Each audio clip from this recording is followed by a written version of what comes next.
sana Allah'ım güvenirim yalnız. Sen benim yardımcısın, benim kuvvetim.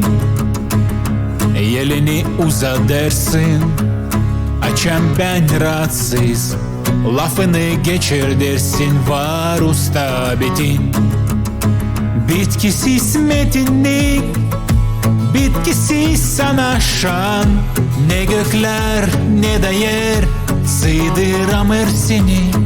Ne mutluyum ki varım senin ben uşağın. Ne mutluyum ki can bağışladın sen yeni. Göz kulaksın açan, anla derim sana. Ne kahır ne bela üstüme bastılar.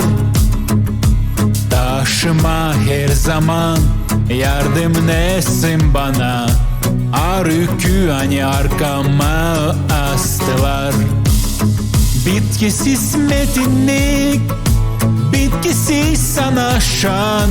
Ne gökler ne de yer sığdıramır seni. Ne mutluyum ki varım senin ben uşağın.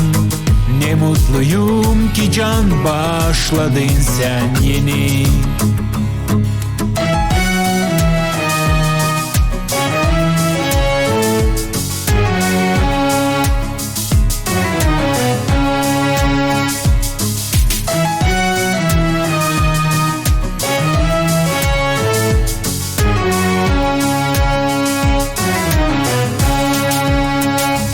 Kaldırırsın beni, hem başlarsın umut.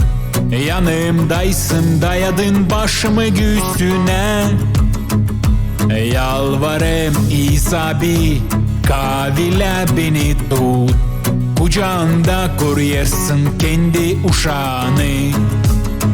Bitkisiz metinlik, bitkisiz sana şan.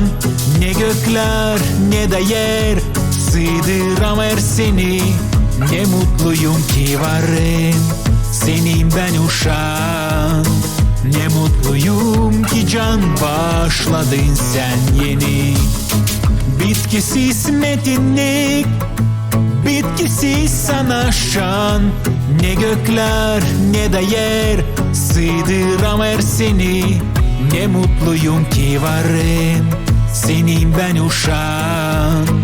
Ne mutluyum ki can bağışladın sen yeni. Bitkisiz metinlik,